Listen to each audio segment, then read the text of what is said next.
Dine and dash, going out for a meal with no intention of paying for it. You may not have heard of it, but it's becoming more and more common for British businesses.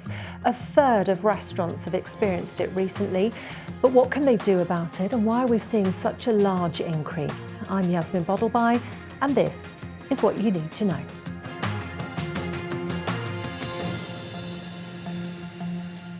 And I'm joined by our North of England reporter, Amy Welch, who's been investigating this. Amy, hi. How bad is it? Well, the term dine and dash might seem really quite playful, but I cannot stress just how serious this offence is and how devastating it is for the hospitality sector. It's estimated 1 in 20 people actually go into a restaurant, they enjoy a meal, then they walk out without paying for that meal. And figures given to ITV News show that a third of hospitality businesses have recently experienced an incident of this so-called dine and dash, with nearly 30% saying there have been more incidents this year than last year. You're right. It sounds like something out of a game show or something, doesn't it? Without wanting to give anyone any ideas, do people use any fancy tricks, or is it as brazen as people just walking in and walking out in broad daylight?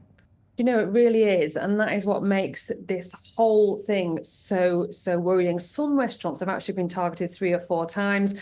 But the people that are doing this are not necessarily the people that you might associate typically with shoplifting. We're talking about families, about groups of friends, about people going into restaurants with their children. In one incident at a restaurant in Weymouth in August this year, a group of 12 spent around £500. They bought the most expensive things on the menu, things like seafood and steak, and then they simply walked off, and CCTV showed them doing this. And when they left, you could actually see some members of the group actually pushing prams. In another incident at a cafe in Canterbury, a family enjoyed a morning fry-up, and then CCTV showed them getting up and walking away, leaving a £50 bill unpaid. Now, some offenders do try and pretend to pay. Some say they've got to go and get cash from a cash point, and often they just walk out. And this really does leave restaurant owners really quite shaken.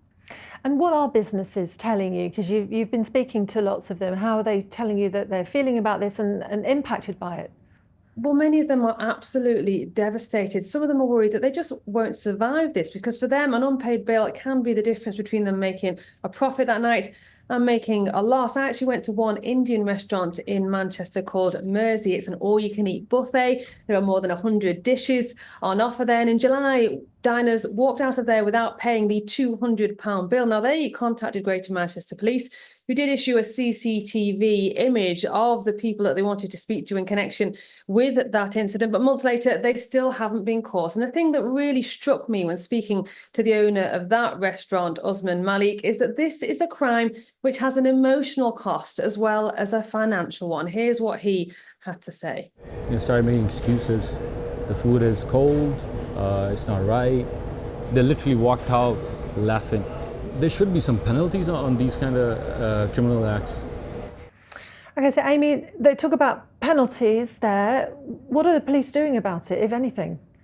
Well, when I spoke to restaurants, the thing that they told me time and time again when I asked them why they think this was happening, they say it's because people think they can get away with it. Now, that isn't always the case. Earlier this year, a couple from Port Talbot in Wales actually received a prison sentence for dining and dashing. They went to 5 restaurants with their children, and they had a bill of more than £1,000 in total. On one occasion, they ordered 3 courses, they ordered steaks, they ordered desserts, they sent some back uneaten, said the food wasn't up to scratch, and that bill at Bella Ciao came to £329. Now, the restaurant owners did actually share the CCTV footage of them pretending to pay on social media, and that is what led to their arrest. So Anne McDonough was jailed for 12 months. Bernard McDonough was jailed for 8 months. Now, some might say that that's not enough. It's not enough of a deterrent. And it is, of course, no secret that police forces are stretched. But when we spoke to the National Police Chiefs Council, they told us that policing is committed to tackling all forms of this criminality, that dine and dash offences are largely opportunistic in nature, And they'd encourage all business owners and staff to make sure that when they do happen, they are reported so their local force can take action. And they also added that CCTV really is so important when it comes to assisting with their inquiries. And what's behind this increase, Amy? Why do we think that people are doing this more and more? Well, cost of living seems to be one of the main factors. Some experts are linking it to a real boom in shoplifting, and police in England and Wales recorded more than 400,000 shoplifting offences over the past 12 months, taking that to a 20-year record high. But dining and dashing is seen by some as actually more sinister than shoplifting. It's almost seen as worse because you are actually going into a restaurant, you're getting a service, you're being waited on, you're looking that waiter or waitress in the eye, knowing full well you are not going to pay them. And for them, that dishonesty goes far beyond just not paying for your food. And it does seem like some people just seem to get a real buzz out of this. And I spoke with Sacha Lord, who is the nighttime economy advisor for Greater Manchester. And he said that after so many restaurants struggling through the pandemic, this really is the last thing that they need.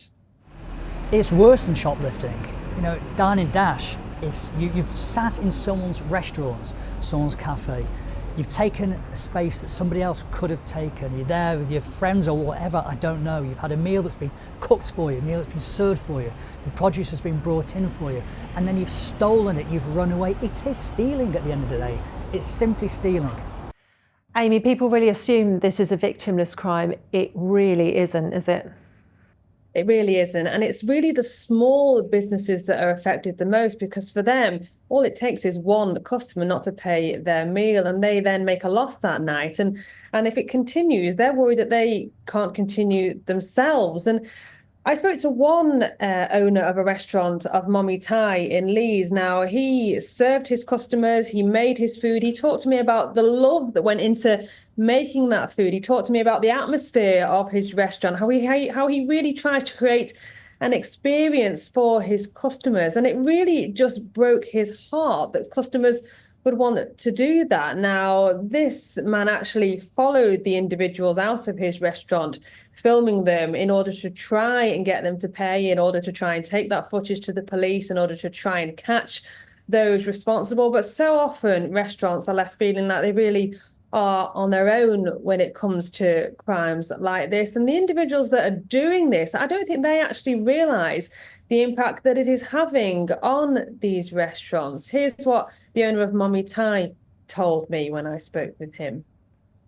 It's just not fair, because I'm here running a business, so providing good service to my customers, my guests.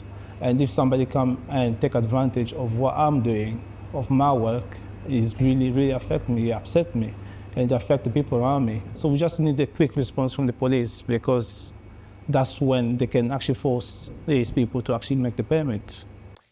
He's really sad, isn't he? Like, you can see that that's really affected him. What can restaurants like that do to protect themselves, Amy? Well, CCTV is the main one. We actually spoke with one restaurant down in Sussex that had been targeted 3 times, and they have now fitted 16 CCTV cameras. Lots of restaurants are now adding extra security on the door. Other tips include making sure that you know where your exit points are, that there aren't too many of them, asking people for a phone number, asking for a deposit.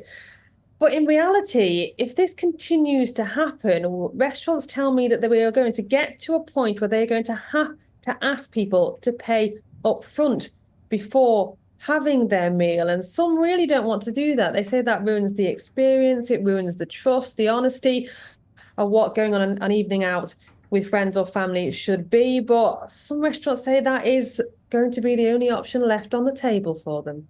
Oh, wow. What a shame. Amy, it's fascinating, and I didn't realise that it was such a big problem. Thank you so much. Really good to speak to you.